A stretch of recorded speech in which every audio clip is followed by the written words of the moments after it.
स्वामी जी अमर रहें।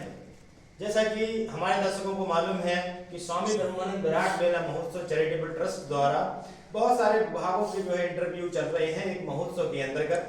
तो उसमें आज इस कड़ी में हम योग और आयुर्वेद से संबंधित जो हमारे महानुभाव हैं, जो बहुत लंबे समय से योग से जुड़े हुए हैं और समाज को योग के लिए जागृत कर रहे हैं, लोगों को उनके जीवन को सुधार रहे हैं, उनके जीवन में एक नई जीवन शैली का प्रवेश करा रहे हैं जिससे वो हमेशा स्वस्थ रहें और समृद्ध रहें। तो उस प्रकार के जीवन शैली के लिए और अधिक अच्छे से हम लोग जुड़ सकें, जान सकें, तो आज हमारे बीच हमारे अतिथि हैं। मैं एक एक करके उनका परिचय करा देता हूं आप सभी से। हमारे बीच श्रीमान शिवप्रकाश दाऊ जी हैं। आपका एजुकेशन बीएससी मैथ है। आपने 1984 में जो है बीएससी किया और उसके बाद आप कपड़े के व्यापार से जुड़े। आप कपड़े के बहुत बड़े व्यापारी तो हैं ही, मैं कहूँगा आप आदरणीय व्यापारी भी हैं, क्योंकि आपका स्वभाव, आपके परिवार का स्वभाव बहुत ही निर्मल, बहुत ही स्वच्छ और समाज के प्रति हमेशा बहुत सहानुभूति रखने वाला रहा है। आप योग से सन 2000 से जुड़े हुए हैं और वो योग से कैसे जुड़े वो स्वयं उनकी जुबानी हम समझेंगे।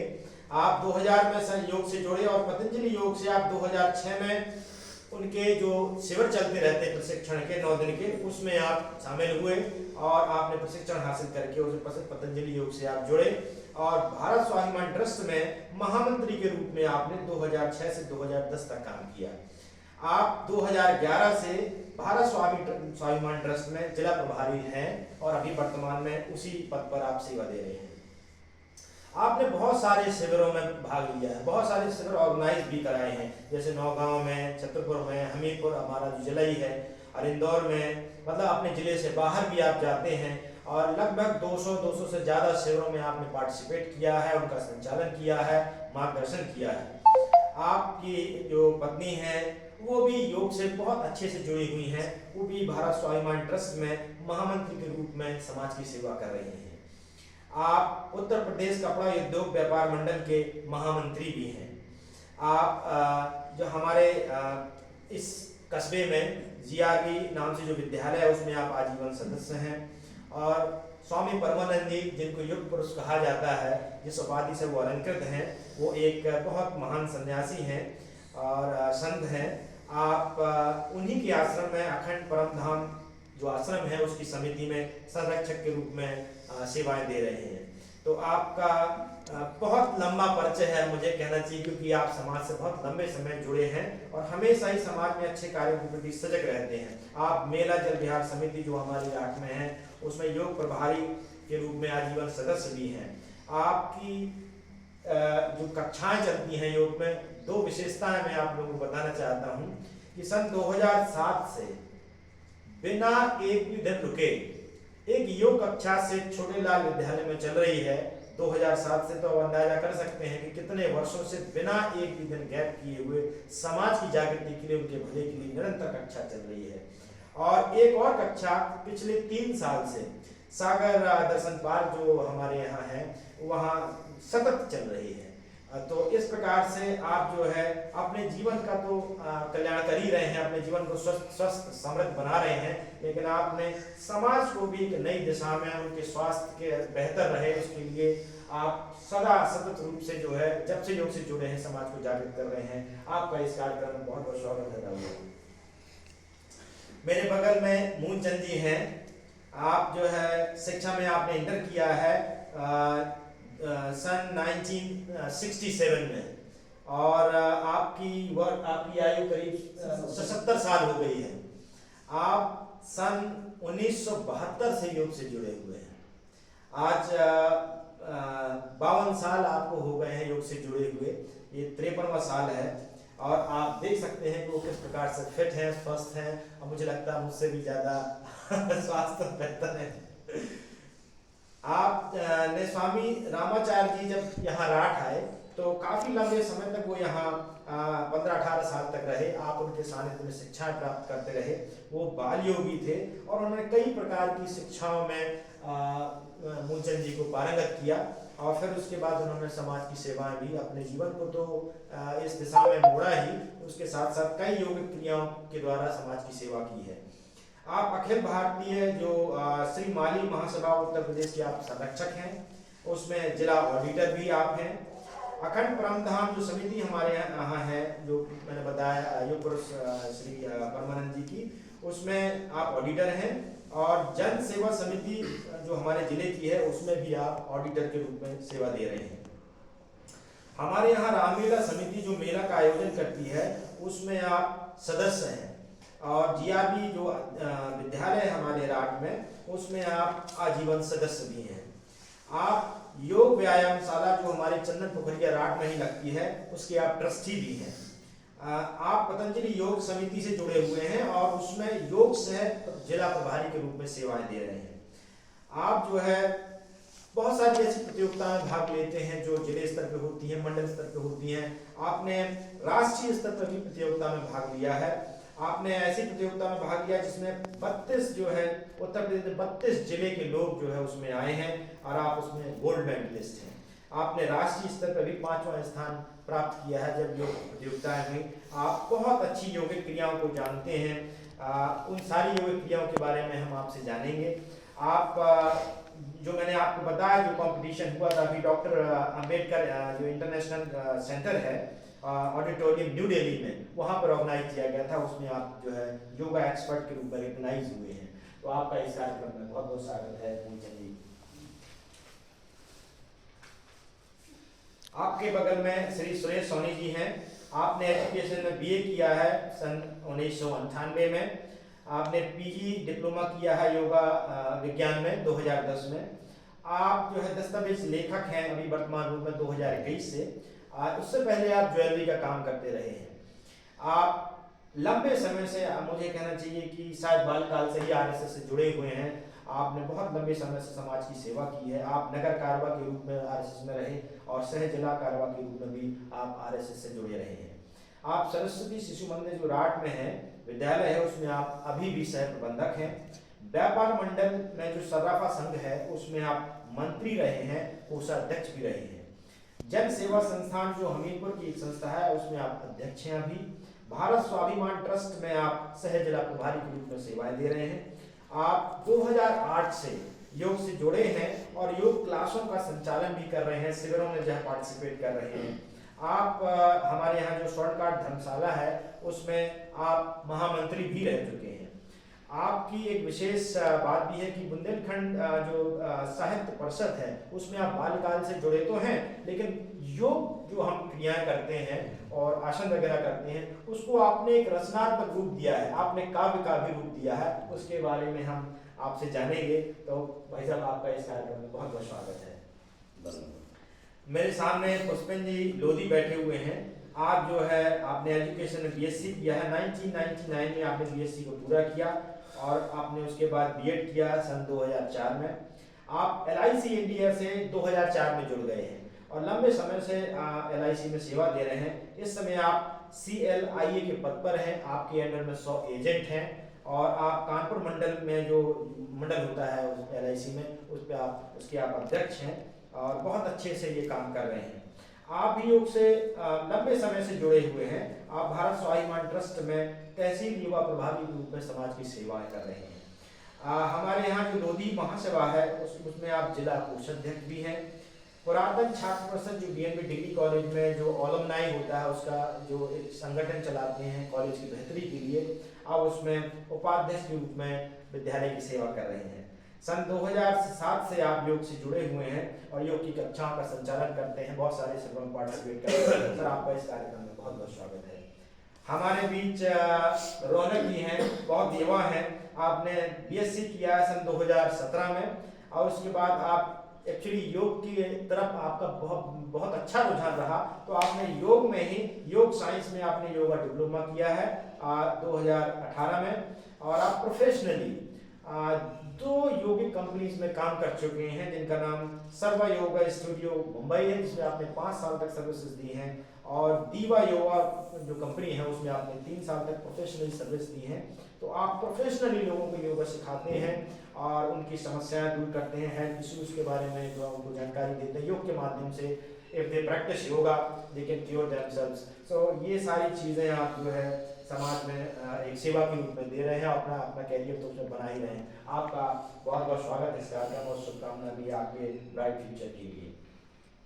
आज की गोष्ठी को मैं दाऊ जी से एक छोटा सा प्रश्न करके जो है शुरू करना चाहता हूँ कि दाऊ जी, एक तो आप हमारे बड़े हैं और आपका बड़ा निर्मल स्वभाव है और आप ऐसे प्रोफेशन से जुड़े हुए हैं जो कपड़ों से जुड़ा हुआ है, और उसके साथ साथ योगा भी एक ऐसी चीज है कि हमारे जीवन शैली पर एक ऐसा प्रभाव डालती है कि हम स्वस्थ रहते हैं। स्वस्थ रहते हैं तो कपड़े पहनने का आनंद ही कुछ और होता है। तो आप हमें बताएं कि योगा में कैसे आपकी एंट्री हुई, योगा कैसे जीवन में अचानक शामिल हो गया और इतने लंबे समय तक आप उसमें जो है इतने सक्रिय रूप से समाज की सेवा कर रहे हैं। योगा से तो मैं जन्म ही से जैसे होता है पिछले जन्मों के अच्छे संस्कारों की वजह से वैसे ही जुड़ा था। पूज्य परम पूज्य स्वामी रामदेव जी महाराज का आस्था पे 2000 से पहले आने लगा था संस्कार टीवी पे, तो उसका देख के मैं योगा उनके साथ करने लगा। फिर 2006 में उन्होंने आह्वान किया कि जो लोग भी योग शिक्षक बनना चाहते हैं, समाज की सेवा करना चाहते हैं, 2 घंटे का समय दान देना चाहते हैं, वो लोग हरिद्वार आए, पहले पूरा परिचय भेजें। उनसे जब स्वीकृत हो तो हम लोग 2006 में सपत्नीक योगा का प्रशिक्षण 9 दिवसीय लिया था। उसमें एक बहुत अच्छी बात पूज्य स्वामी जी ने पहले दिन कही थी कि आप लोग आए हैं 2000 लोग, इनमें से जो भी व्यक्ति चरित्र से कमजोर हो तो अपना बोरिया बिस्तर उठा के सुबह वापस चला जाए, क्योंकि मेरे संस्थान में चरित्र के हीनता के मामले में उसकी सजा फांसी है, माफी नहीं है। जो भी व्यक्ति अगर चरित्र से कमजोर है तो वो चला जाए, मतलब अगले दिन। तो वो हमें उनका अच्छा लगा। उन्होंने कहा कि 9 दिन में 9 महीने में माँ के पेट में आपका निर्माण होता है और गुरु के सानिध्य में 9 दिन में ही मैं आपका पूरा निर्माण कर दूंगा। तो 9 दिन में उन्होंने हमें पूरा प्रशिक्षण दिया। उस समय स्वामी जी ने योग दर्शन अपने द्वारा एक एक सूत्र पढ़ाए, गीता हमें स्मरण करवाई। तो ये उस समय का जो शिविर था बहुत अच्छा शिविर था, शुरुआत में 9 दिवसीय। और उन्होंने ये कहा कि मैं आपका वो समय चुराऊंगा जो किसी उपयोग का नहीं, लोग वक्त सोने में निकाल देते हैं। आप अपना जो भी कार्य करते हैं व्यापार वो खूब करिए, सुबह जल्दी सोइए, सुबह जल्दी उठिए और 2 घंटे का समय दान दीजिए। मैंने गुरु के सानिध्य में 2 घंटे का समय दान दिया हूँ अनवरत। उस 2006 के बाद मैं अभी आज भी रात को 12 बजे इंदौर से लौटा, मेरे रिश्तेदारों का वो हो गया, तो मैं क्लास में सुबह पहुंच गया। मतलब ऐसा नहीं कि मैं 12 बजे लौटा। तो ये तो मेरा स्वामी के गुरु के प्रति मेरा ये है कि कुछ कोई चाहना नहीं, लेकिन मैंने गुरु को एक संकल्प दिया। तो मेरे शिविरों में जैसे मुस्करा में एक बेटी गोरखा की, उनका ममाना था, वो यहाँ आई, उनको ट्यूमर हो गया था। अच्छा, तो उनसे कहा हम क्या आपको अनुलोम विलोम 3 से 5 घंटे करना है। अब उन्होंने श्रद्धा से किया तो उनका, और सभी जो योग प्राणायाम किए श्रद्धा भाव से किए तो उनका ट्यूमर ठीक हो गया। अभी उनकी बेटे की शादी हुई तो गुरु के रूप में हमसे बहुओं को लेके आई। तो उन्होंने कहा कि दाऊ जी ने हमारी जान बचाई, जो ट्यूमर वाला खत्म हो जाता है। तो बहुओं को सबको लेके आई। तो वो एक खुशी मिलती है कि हम जो योग कराते हैं तो घुटनों के दर्द में आराम। और आज के समय जो नवयुवकों को हार्ट का अटैक हो रहा, तो ये जो योग प्राणायाम ध्यान करता रहेगा उसको जरूर पूरा लाभ मिलेगा। योग को अपनाने से, योग को आत्मसात करने से। योगस्था कुरु कर्माणि संगम त्यक्त्वा धनंजया सिद्ध सिद्धियो समो भूत्वा समत्वम योग उच्यते। योग की सबसे ऊंची स्थिति है। योगेश्वर श्री कृष्ण भगवान ने भी गीता में इस योग के बारे में, उन्होंने तो 18 अध्याय में विषाद योग करके तपस्युभ्यो अधिको योगी ज्ञानेभ्यो अपि मतो अधिका और कर्मभ्यश्च अधिको योगी तस्मात् योगी भव अर्जुन। योगेश्वर श्री कृष्ण भगवान ने गीता में अर्जुन से कहा, अर्जुन से नहीं, अर्जुन के बहाने हम आप सभी से कह रहे हैं कि ज्ञानियों में श्रेष्ठ है योगी, तपस्वियों में श्रेष्ठ है योगी, और कर्मशील व्यक्तियों से भी महान है योगी। इसलिए हे अर्जुन, कुछ भी करने से पहले योगी हो जाए, योग कर। तो योग की ये महत्वता है। तो सभी योग करें, मस्त रहें, आनंदित रहें। 24 घंटे में 1 घंटे अपने शरीर को जरूर दें। बहुत अच्छी बात दाऊ जी ने कही कि योग जो है हमारे जीवन का हिस्सा होना ही चाहिए, क्योंकि यदि हम स्वस्थ हैं तब हमारा संसार है, फिर हम कुछ भी कर सकते हैं। वो कहावत है ना कि सर सलामत पगड़ी 50, तो अगर हमारे पास सर है तो कोई पगड़ी पहन सकते हैं। खैर, दाऊ जी ने जो योग की बात कही है और गीता की बात यहाँ छेड़ी है, तो मैं एक प्रश्न और भी करना चाहूंगा। हमारे बगल में मूलचंद जी बैठे हैं, क्योंकि आप बहुत सारी योग क्रियाओं के बारे में जानते हैं। तो योग ही से संबंधित मैं ये बात करूंगा कि जैसे आसन और प्राणायाम, योग एक प्रकार से एक लंबी प्रोसेस है, इसमें कई घटक होते हैं। तो सबसे पहले यह है कि हमें शुद्ध होना चाहिए, हमारा बैठने उठने का क्रम, हमारी मर्यादाएं, हमारे अंदर संयम कितना है, फिर हम ध्यान करते हैं, ध्यान में ध्यान समाधि ऐसा करके जो है, तो ये कितने प्रकार के घटक होते हैं। और पूरा योग अगर हम परिभाषित करें तो किस प्रकार से करें, किस प्रकार से ये स्टार्ट होता है, इसका अंतिम चरण क्या है, और कितनी कठिनाई होती है या कितना आसान होता है, क्या क्या मर्यादाओं का पालन करना होता है, ये थोड़ा सा हमें बताएं। जो आपने प्रश्न किए हैं उनके उत्तर इस प्रकार है। अष्टांग योग में 8 अंग होते हैं जी। यम, नियम, आसन, प्राणायाम, प्रत्याहार, धारणा, ध्यान और समाधि, 8। तो पहला अंग है यम।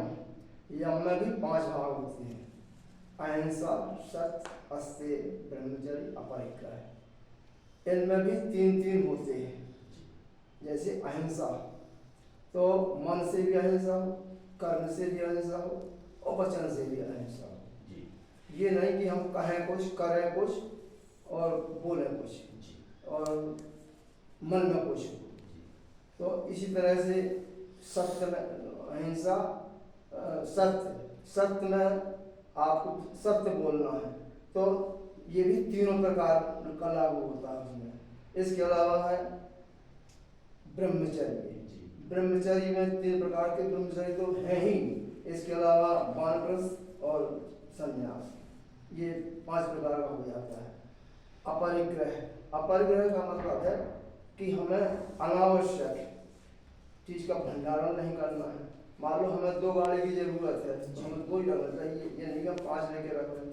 हमें 10 बोरा गेहूं की जरूरत है, ये नहीं हम 100 बोरा रख रहे हैं और भाव आने का हम बेच दें। तो इस तरह से अपरिग्रह का मतलब है एक तो भंडारण या किसी चीज का अनावश्यक इकट्ठा न करें, और दूसरा जो है चोरी न करें जी, ये अपरिग्रह है जी। और इसके बाद है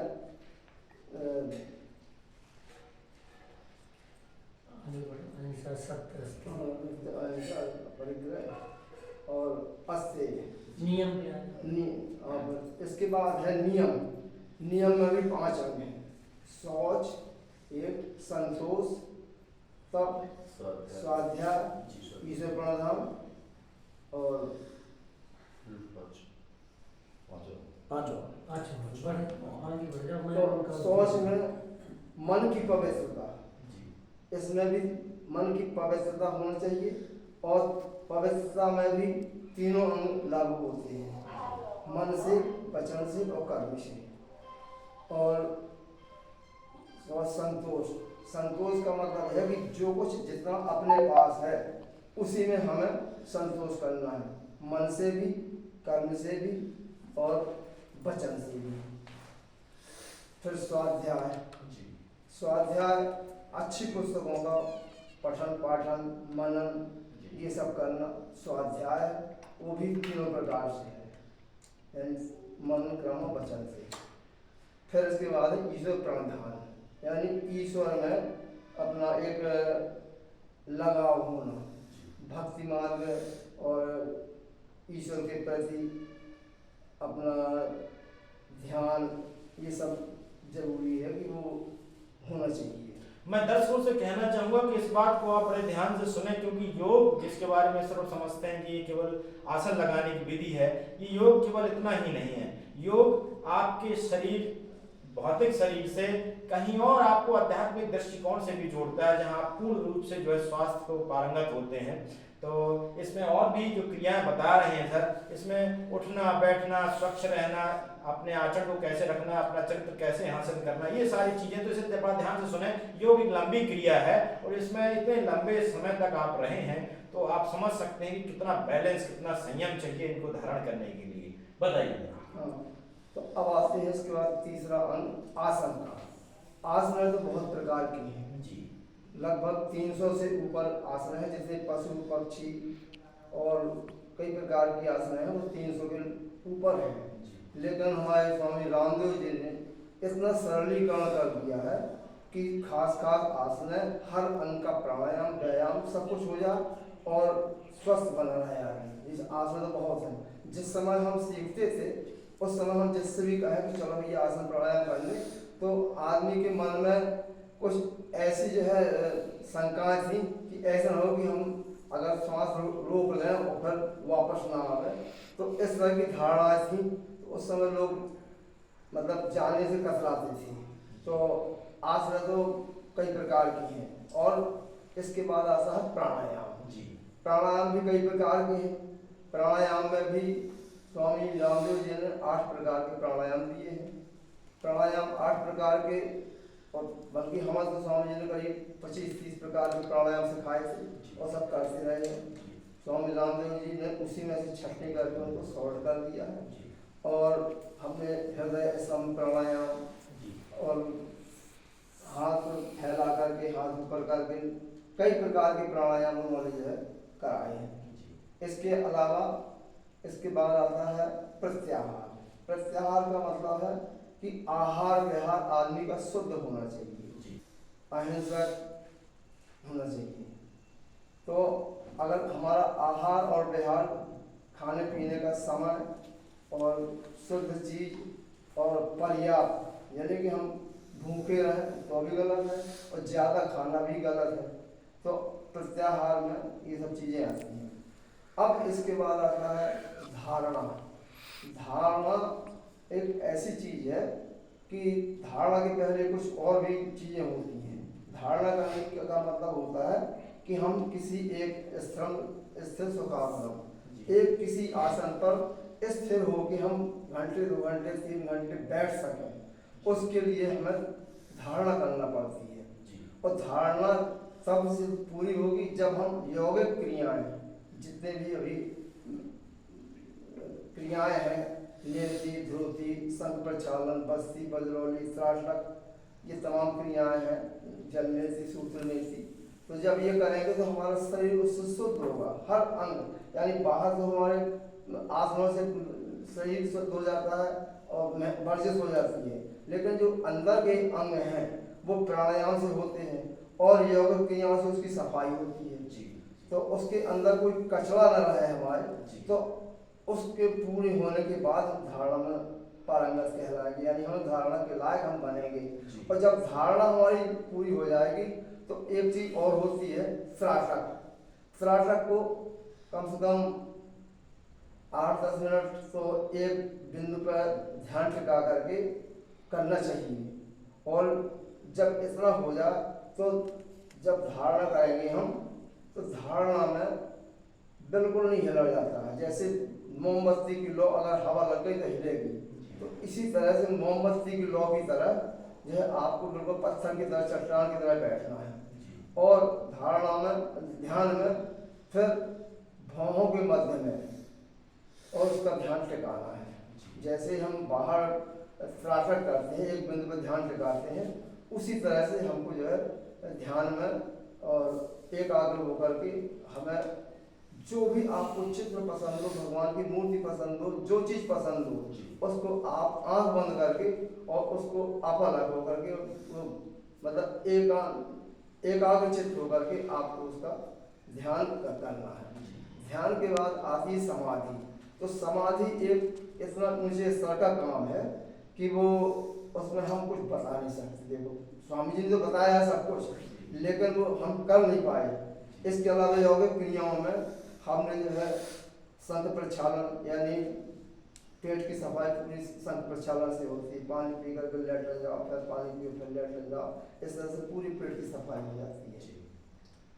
नेति, नेति एक पानी पी करके एक सटक द्वारा पानी साइफन सिस्टम से निकाल के उसको नासिका में लगाना पड़ता है। दूसरी नासिका से पानी निकलता है, फिर दूसरी नासिका से लगाया, पहले से निकला।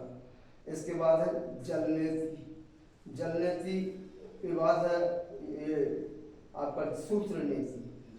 सूत्र नीति में हमारे पास एक जो है बाल्टी होता है साइकिल का, उसको हम 1.5 फुट ले लेते हैं और उसको नासिका से डालते हैं और मुंह से अंगुल से पकड़ा करके खींचते हैं, तो ये पूरी सफाई हो जाती है। और दोनों नासिका से करना पड़ता है। इसके अलावा है धौती क्रिया।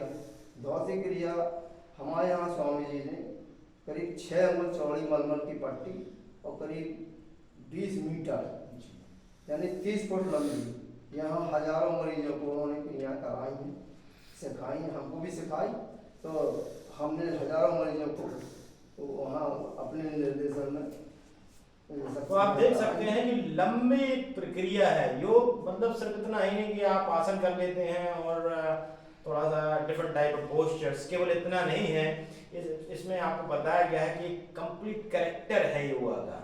उस योगा में पारंगत होने के लिए आपको शुरुआत से अंत तक सारी चीज़ों को जानना होगा, सारी चीज़ों का रिस्पेक्ट करना होगा, उसको धारण करना होगा, एक कैरेक्टर में आपको घुसना होगा पूरा, तभी आप योग में पारंगत हो सकते हैं। इसके लिए बहुत सारी योगिक क्रियाएं भी हैं जिसको आपको अभ्यास करना हो। शुरुआत में हो सकता है थोड़ा बहुत तकलीफ हो, लेकिन यदि किसी गुरु के मार्गदर्शन में किया जाए तो निश्चित रूप से हम बहुत अच्छी ये योगिक क्रियाएं सीख सकते हैं और कुछ अद्भुत हमारे जीवन में हो सकता है। क्योंकि ऐसा सुना जाता है कि जो लोग योग में बहुत पारंगत हो जाते हैं उनमें अद्भुत शक्तियां जागृत हो जाती हैं।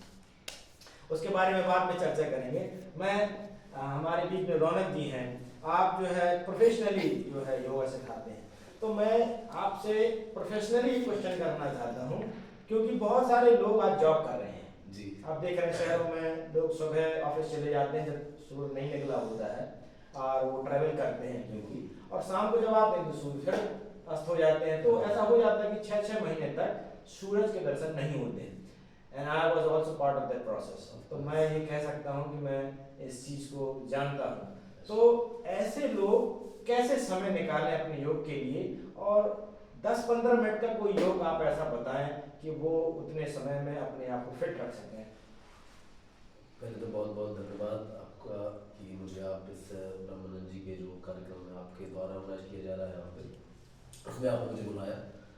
और आपका जो सवाल है, अगर देखा जाए तो समय किसी व्यक्ति के पास नहीं है। आज की जो जैसी जो चल रही है भागदौड़ वाली जिंदगी है, जहाँ पे लोग केवल पैसे के पीछे भाग रहे हैं जी, तो अगर आप शरीर को अपने स्वस्थ नहीं रखेंगे तो ऐसे पैसे का क्या, कितना भी पैसा कमा लीजिए बाद में। बहुत सारे लोग ऐसे हैं, अगर मैं मुंबई की बात करूँ जहाँ मेरा एक्सपीरियंस रहा है, वहाँ मैं देखता हूँ आप लोग अपने स्वास्थ्य के प्रति इतना अवेयर हैं कि वो केवल योगा के लिए लोगों को फीस के तौर पे 1.5 से 2 लाख रुपए दे देते हैं।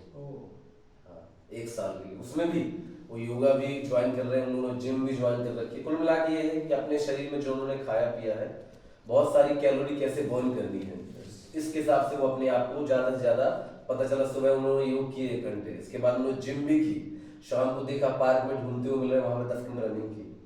और इसके लिए वो लोग इन्वेस्ट करते हैं। क्योंकि कई बार क्या होता है कि जैसे अगर मैं अपने यहाँ की बात करूँ, हमारे ताऊ जी भी, हमारा जो निःशुल्क योग शिक्षा कक्षा जो चलाते हैं, हमारे सुरेश जी भी हैं और सैनी जी भी हैं, तो यहाँ भी लोगों को बहुत ज़्यादा प्रचार करना पड़ता है कि भाई आइए आइए निःशुल्क, तब भी लोग नहीं आते हैं। लेकिन वहाँ पे लोग पैसा दे के आ रहे हैं। क्यों? क्योंकि क्या होता है उसमें लिए उनके लिए वो वैल्यू उस चीज़ की, वो लोग समझ रहे हैं कि हाँ नहीं हम लोग जो इन्वेस्ट कर रहे हैं अपने स्वास्थ्य के ऊपर इन्वेस्ट कर रहे हैं, उससे क्या उस चीज़ की वैल्यू बढ़ती है। ठीक है, अब आए आते हैं आपके क्वेश्चन पे। तो क्या होता है कि अगर आप दिन में भी अगर आप करना चाहते हो, आजकल क्या है एक कॉर्पोरेट योगा के तौर पे आ चुका है, तो बहुत सारे लोग जो चेयर पे योगा करते हैं, तो हम लोग चेयर योगा भी प्रोवाइड कराते हैं। उसमें हाँ ऐसे बहुत सारे आसन हैं जो आप चेयर पे बैठ के कर सकते हैं। जैसे डेमोस्ट्रेट हम लोग, मैं यहाँ अगर बैठ के आपको करूँ तो जैसे ही हम लोग चेयर पे बैठे, यहीं पे आप धीरे से बैठ के दोनों हाथों को स्ट्रेच कर सकते हैं, हल्का सा, जैसे ये इसको सिटिंग ताड़ासन बोल सकते हैं, साइड स्ट्रेच साइड ताड़ासन हो गया आपका, साइड साइड से हल्का ट्विस्टिंग कर लिया। जैसे बहुत सारे आसन है, इसका पूरा सीक्वेंस है। 1 घंटे अगर आप प्रैक्टिस करेंगे तो मैंने तो वैसे भी, मेरे बहुत सारे ऐसे क्लाइंट हैं, कुछ ऐसे भी क्लाइंट हैं जिनको बहुत सारी बीमारियां हैं, जैसे सबसे ज्यादा जो डिफिकल्ट है वो है नी पेन। बहुत सारे लोग नी रिप्लेसमेंट वाले होते हैं, बहुत सारे ऐसे लोग होते हैं जिनकी 60 साल 65 साल एज हो चुकी है, वो लोग फ्रेश होने के लिए भी नहीं जा पा रहे हैं, ठीक है। तो ऐसे, हाँ, ऐसे लोग जो है बहुत सारे ऐसे केसेस आते हैं मेरे पास। उन लोगों के लिए क्या है कि वो लोग चेयर, अब वो लोग नीचे बैठ नहीं सकते, उनसे आप कहिए भाई सुखासन करिए, आप नहीं कर सकते। तो वो जो अगर केस है वो तो चलो बीमारी वाला केस हो गया। अगर हम लोग कॉर्पोरेट लाइफ की बात करें, जैसे शैलेंद्र जी का है कि जॉब के टाइम पे कैसे टाइम निकालें, तो 10-15 मिनट आप बैठे बैठे इस प्रकार के स्ट्रेच कर सकते हैं, बैठ के आप प्राणायाम कर सकते हैं, नॉर्मल प्राणायाम होते हैं। अगर आप सुबह सुबह, जैसे आपने और सुबह की बात की, तो सुबह आने के अगर सुबह नहीं भी समय मिलता है तो बेड योगा आजकल बहुत ट्रेंड में है। सुबह उठ के, हाँ, बेड योगा ट्रेंड में बहुत ज्यादा। आप सुबह जैसे उठते हैं तो बहुत सारे लोग झटके से उठते हैं। इससे अगर आप देखा जाए जो झटके से जो लोग उठते हैं, सबसे ज्यादा जो बैक पेन का जो मेन रीजन वो है, जो लोग झटके से उठते हैं। हमेशा ऑलवेज जब आप सो के उठते हैं तो कोशिश यही रहनी चाहिए हमेशा कि आप लेफ्ट साइड या अपने दाहिने या बाहिने साइड, ऐसा नहीं है कि दाएं साइड ही करना है, वो तो कहने के लिए बोलते हैं, किसी भी साइड आप लेकिन टर्न करके हमेशा बॉडी को दोनों हाथों के सपोर्ट से उठ के आप बैठिए, ठीक है।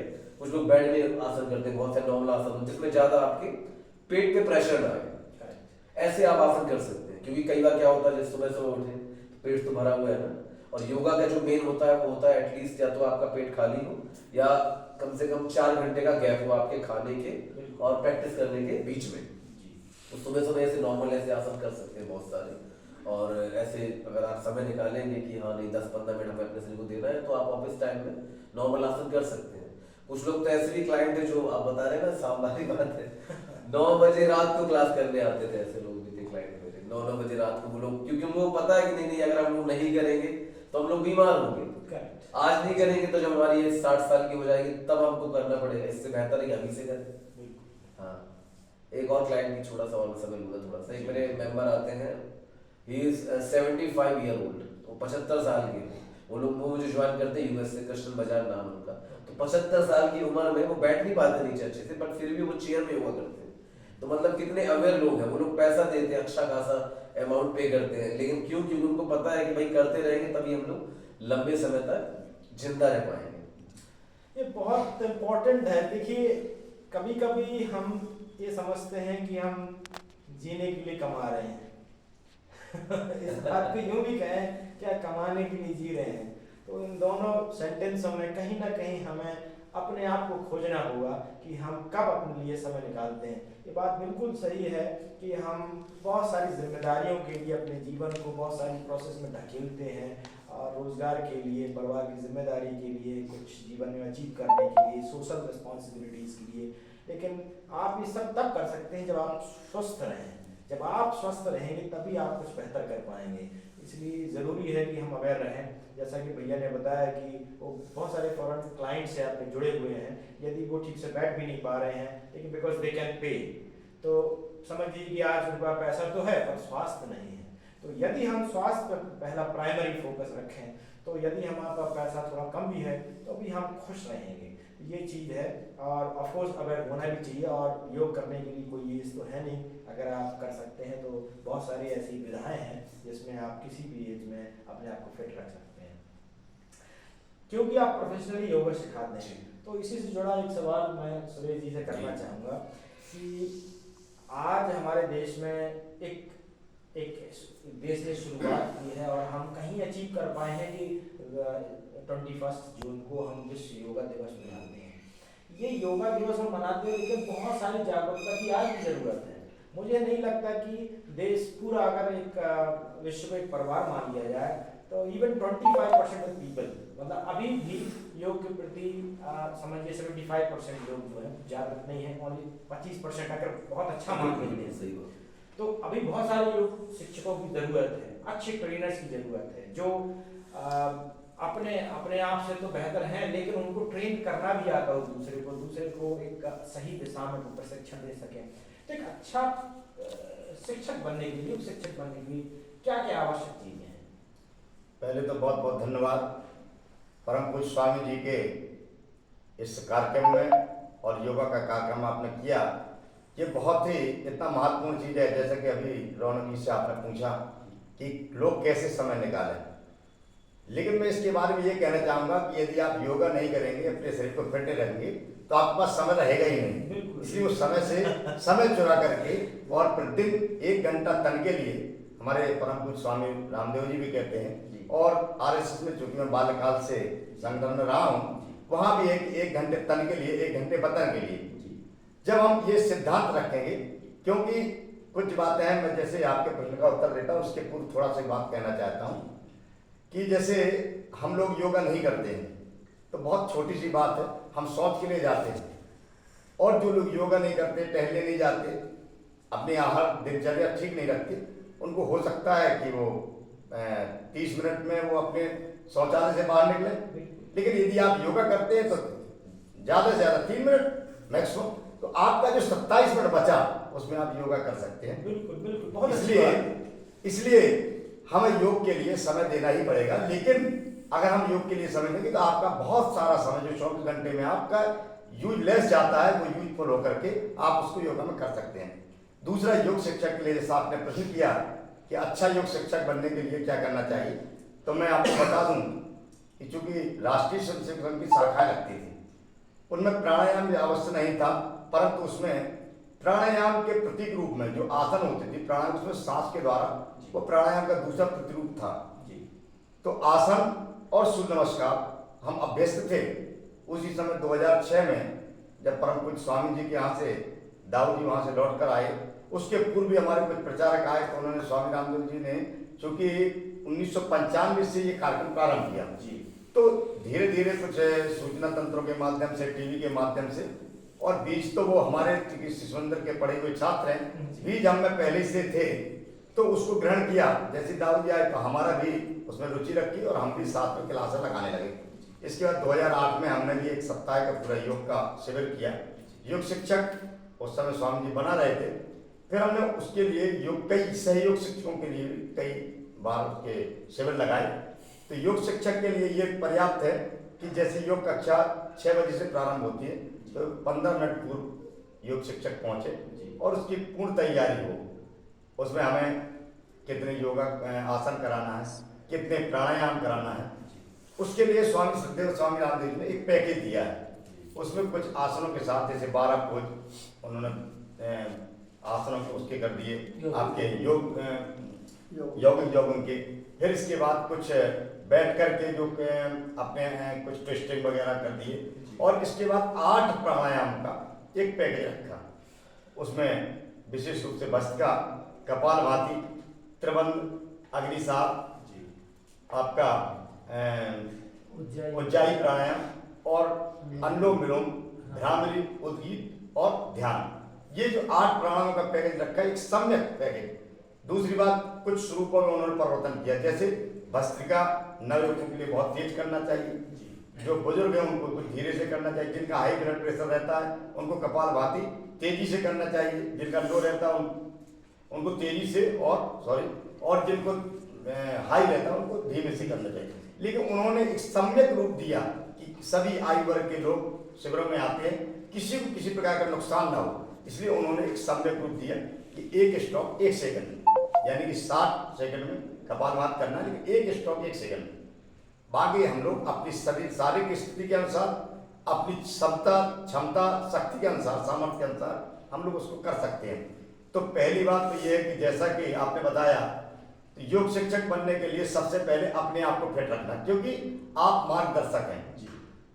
गीता में भी उन्होंने कहा है, यज्ञदाचरित श्रेष्ठा तत्वदेव तरोजना, जैसा आप आचरण करेंगे, भगवान कृष्ण कहते हैं जैसा आप आचरण करेंगे वैसा आपको देख करके लोग करेंगे। तो आपको परफेक्ट रूप में पहले पूरी स्थितियां, जैसे सूर्य नमस्कार स्थिति है, कोई आसन की स्थिति है, पूरी आपकी परफेक्ट बने, क्योंकि आपको देखकर लोग करने वाले हैं। यदि आप गलत करेंगे तो दूसरे लोग गलत करेंगे। दूसरा बात, जैसे डॉक्टर का मूल रूप होता है, डॉक्टर ने जो अध्ययन किया उसके अलावा तत्कालिक परिस्थितियों में कौन कौन से शोध हो रहे हैं, कौन कौन सी नवी बातें आ रही हैं, तो योग ऐसा नहीं है योग की कॉन्क्लेव भी होती है, योग के और भी कई माध्यम हैं। हम लोग पत्र पत्रिकाओं के माध्यम से, संवाद के माध्यम से और अतिरिक्त जानकारियाँ अपने आप में हासिल करें, क्योंकि जब योग शिविर हो लगता है तो लोग आपसे योग के बारे में पूछते हैं, रोग के बारे में पूछते हैं, तो उनका तत्काल उनको निदान बताएंगे तो आपका प्रभाव उन पर ज़्यादा रहेगा। इसलिए एक तो समय से आना और समय पर क्लास समाप्त करना एक योग शिक्षक के लिए, और सभी प्रकार के सम्यक रूप से पूरे जो पैकेज हमने दिया है, सरस्वती स्वामी राम जी का पैकेज है, तो उसके अनुसार आपको कराना है। बहुत अच्छी बात है। तो योग शिक्षक बनने के लिए भी बहुत सारी चीज़ों की मर्यादाएं हैं, और यूं ही कोई शिक्षक नहीं बन जाता, क्योंकि आपने दूसरे के जीवन को इस अच्छी दिशा में डालने के लिए स्वयं भी उस योग बनना हुआ कि वो आपको देख करके, आपके आचरण चरित्र को देख करके सीखे। और वास्तव में चरित्र को देख करके अपने आप ही व्यक्ति सीखता है, क्योंकि चरित्र अपने आप में अनुपम चीज़ होती है। यदि कोई चमकता हुआ सितारा है तो हमें दिशा मिल ही जाती है। हमारे बीच पुष्पेंद्र जी हैं, और हमारे बीच मैंने जैसा आपको कहा चमकता हुआ सितारा, तो LIC में आप चमकते हुए सितारे तो क्यों मैं पुष्पेंद्र जी से ये सवाल करना चाहूँगा। एक तो प्रोफेशनली आप हो सकता है बहुत यूँ कहना तो चाहिए आप योग में हैं तो स्ट्रेस नहीं लेते होंगे, क्योंकि आपके अंडर में 100 एजेंट हैं, उनको संभालना, उनको प्रॉपर गाइडलाइंस देना, तो एक तो वैसे भी ये शिक्षक का काम एक तरह से हो गया। उसके बाद आप एक योग शिक्षक भी हैं, तो किस तरीके से स्ट्रेस को कंट्रोल करते हैं आप, अपने आप को फिट रखते हैं, टेंशन फ्री रखते हैं, और जो है आप यंग हैं, और आपके से मैं ये प्रश्न और भी करना चाहता हूँ, आजकल यंग लोगों में बहुत सारे हार्ट अटैक्स बढ़ रहे हैं, तो आप ये बताएं कि आप यंग होते हुए ये सारी चीज़ें किस प्रकार से मैनेज करते हैं, वो तो ठीक है, लेकिन यंग लोगों के लिए कुछ और मार्गदर्शन भी करें कि ये क्यों हो रहा है, मतलब ये हार्ट अटैक्स वगैरह क्यों बहुत ज़्यादा लोगों को परेशान कर रहे हैं, और इससे बहुत ज़्यादा जीवन की हानि हो रही है, इसके बारे में भी मार्गदर्शन करें। सर नमस्कार, और समस्त टीम को नमस्कार। मैं स्वामी जी को नमन करते हुए,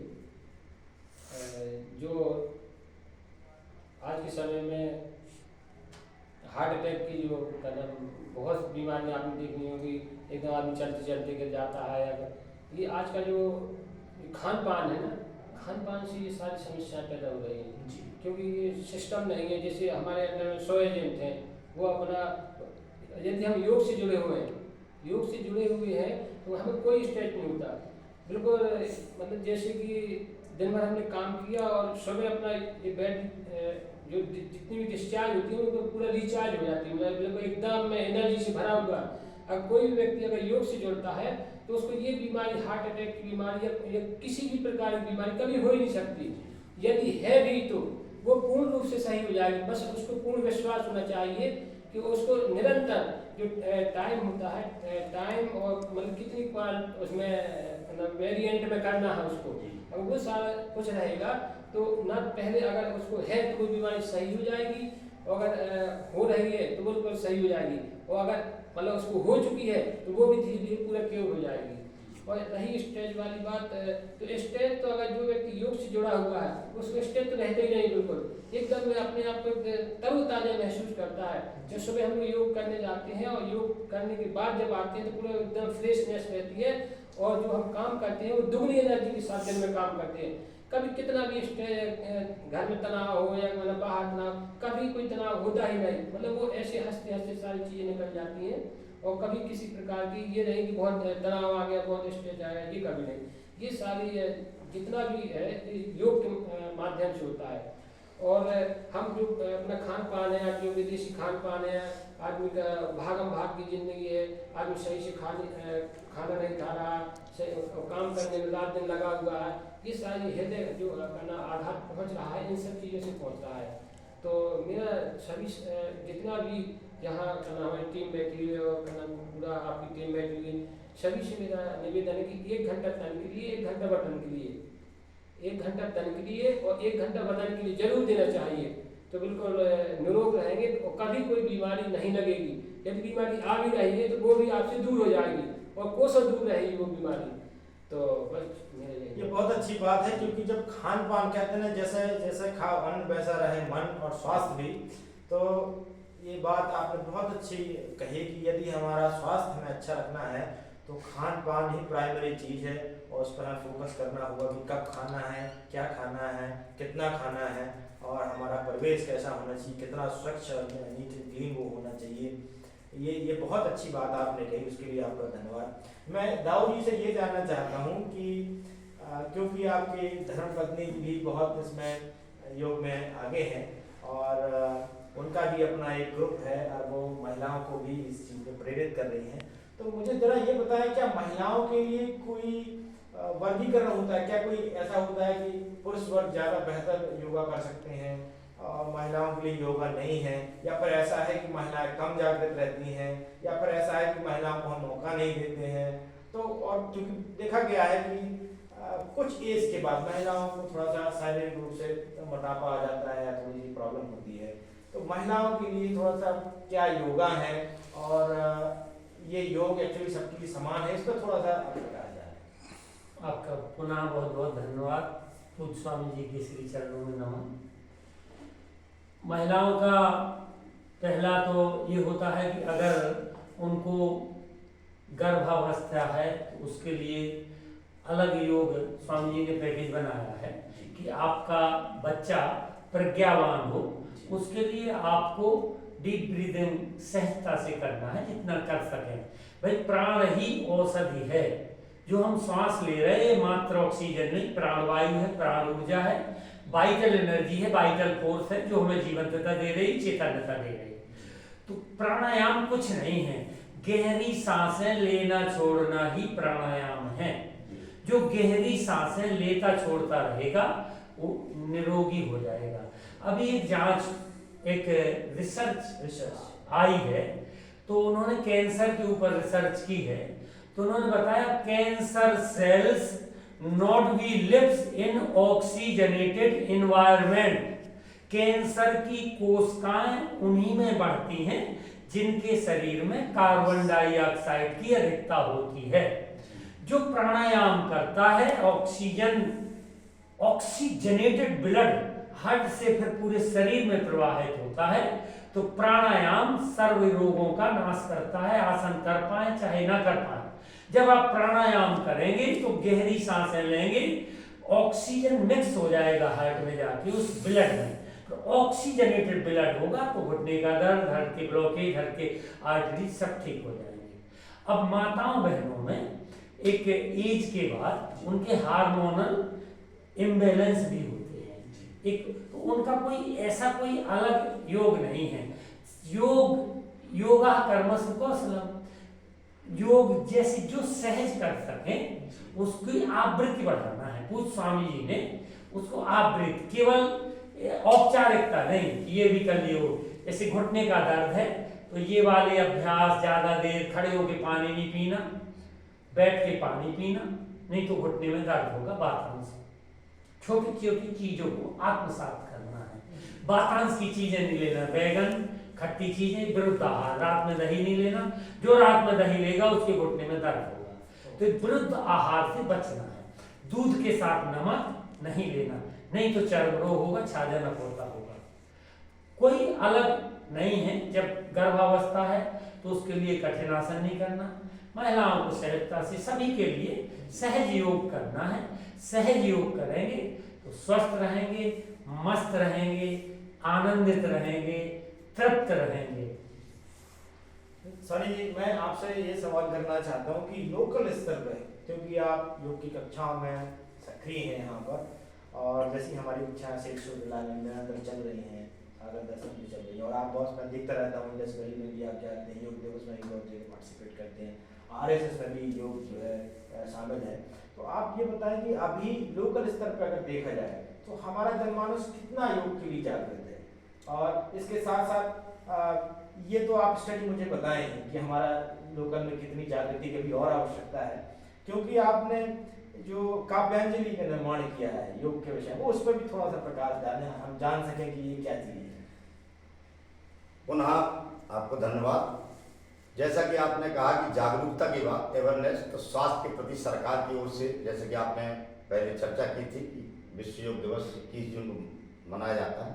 इसके अतिरिक्त स्वामी रामदेव जी भी अपने चैनल के माध्यम से, आस्था चैनल के माध्यम से प्रत्येक दिन जागरूक करते हैं।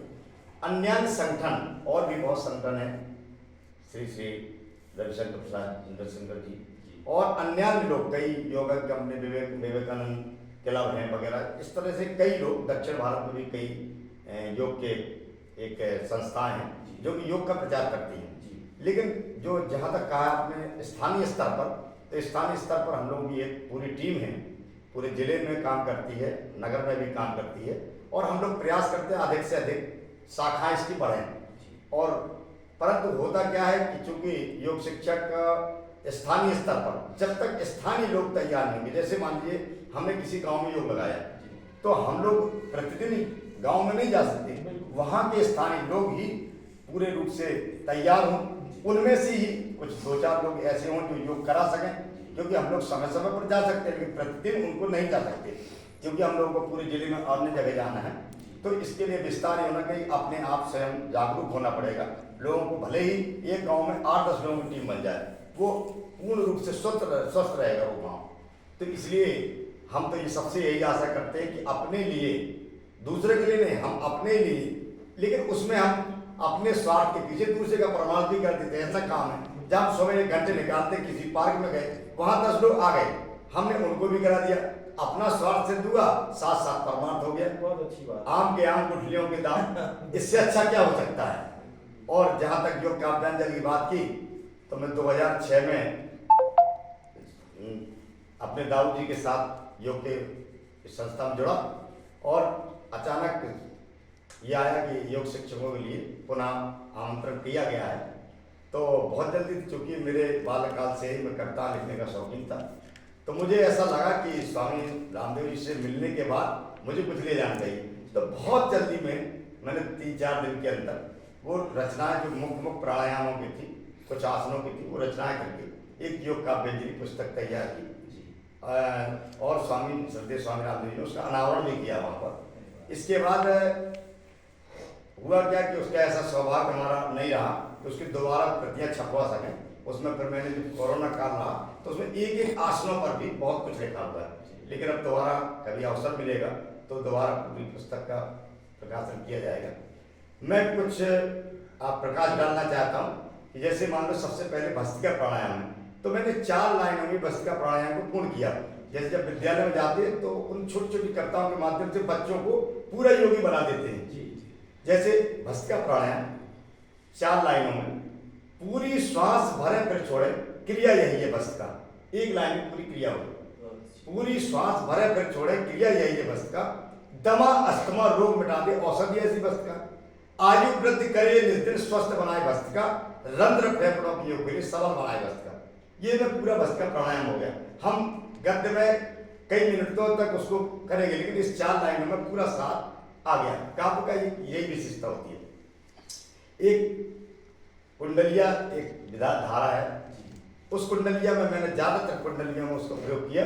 तो एक जो सबसे महत्वपूर्ण प्राणायाम है वो कपालभाति। कपालभाति प्राणायाम के लिए मैंने केवल 6 पंक्तियां होती हैं कुंडलियां। झटके से चिपकाए पेट को, संग में छोड़े श्वास, कपालभाति कर देती है उदर रोग का नाश। उदर रोग का नाश भाल को यह चमकाती, कर आंतों को स्वस्थ, आंत की शक्ति बढ़ाती। मिटे अपच और गैस, साथ में पथरी चटके, किडनी लीवर करें ठीक, गुणकारी झटके।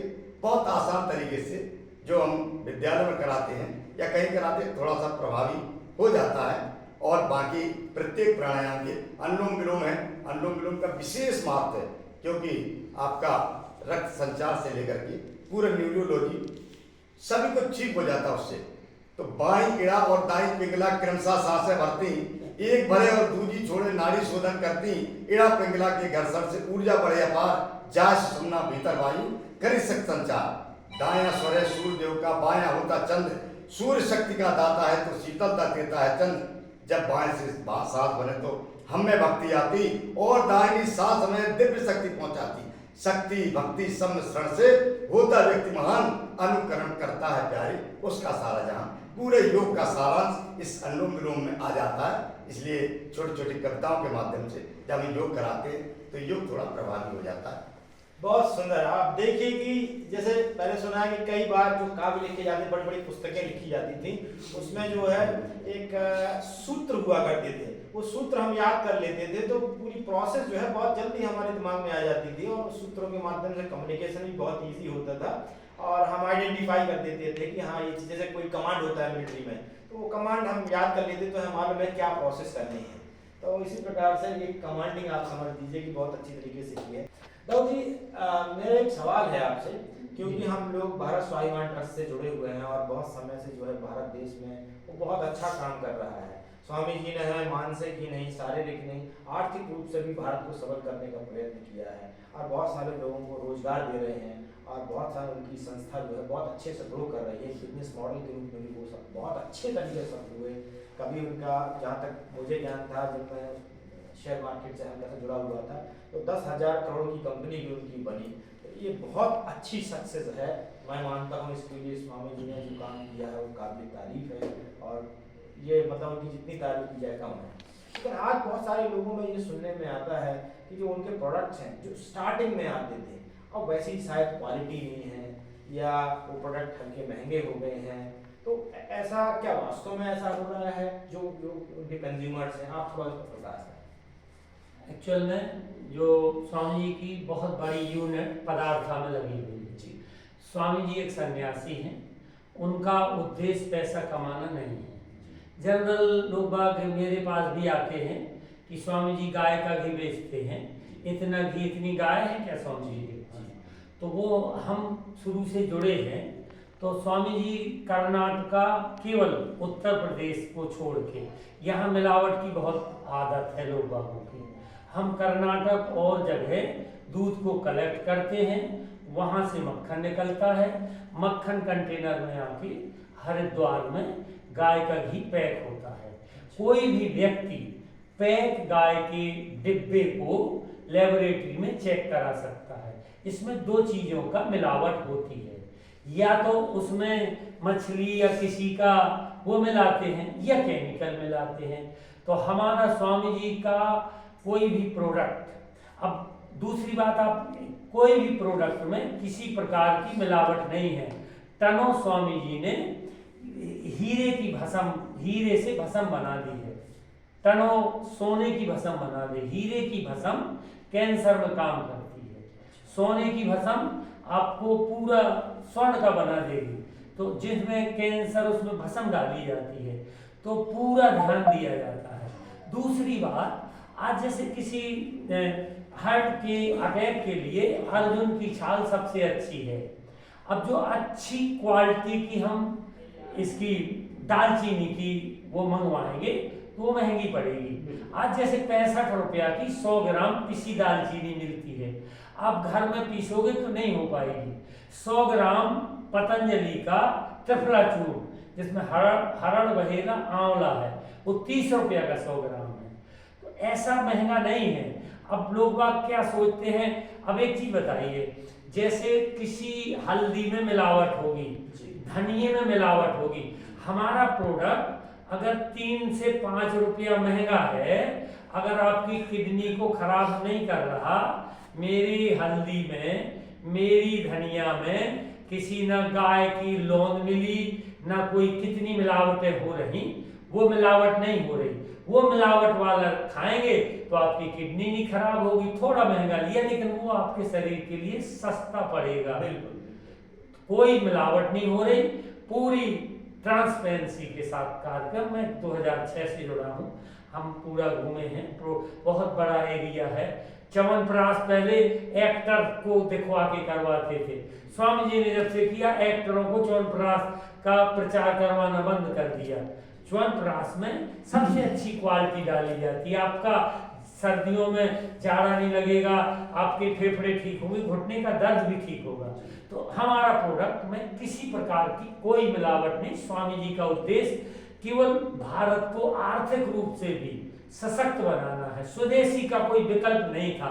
कई संस्था स्वदेशी का प्रचार तो करती थी, आपके पास विकल्प नहीं था, स्वामी जी ने विकल्प दिया, देश का पैसा देश में रहे, साबुन भी, ये भी। और दूसरा, जो भी पैसा आ रहा है वो पूरा राष्ट्र निर्माण में लग रहा है। अभी पौधे तैयार हो रहे हैं।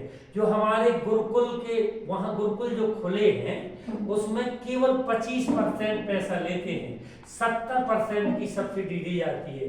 जो बच्चा अगर गीता कंठस्थ कर लेगा उसको 50,000 का पारितोषिक दिया जाता है, उसकी फीस माफ हो जाती है। जो साथ और वहाँ बच्चों के दिमाग इतने तेज हो गए हैं कि 3 से 5 दिन में गीता के 700 श्लोक बच्चे याद कर रहे हैं। उनको ये मोबाइल का रेडिएशन नहीं खा रहा है। वहाँ उनको जो आप बड़े घरों को जो पौष्टिक चीजें नहीं दी जा रही वहाँ दे रहे हैं। सन्यासी तैयार कर रहे राष्ट्र के लिए। एक सन्यासी को तैयार करने से 5 साल उसको पढ़ाते हैं, 30 से 50 लाख रुपया खर्च होता है। पहले उसको सभी शास्त्रों का कंठस्थ करवाते हैं। चिलम वाले साधु नहीं बनाना है, वो राष्ट्र निर्माण वाले साधु। जो भी प्रॉफिट हो रहा है उसका पूरा राष्ट्र निर्माण में लग रहा है, लगेगा। स्वामी जी को धरती में लेटते हैं, एसी नहीं लगाए, अपने रूम में कूलर नहीं लगाए और धरती पर लेटते, इसलिए आशंकाएं बिल्कुल निराधार हैं। दाऊ जी प्यार से लोग ने दाऊ जी भी कहते हैं, आपने सुना होगा कार्यक्रम के बीच में दाऊ जी, आप भी दाऊ जी हैं।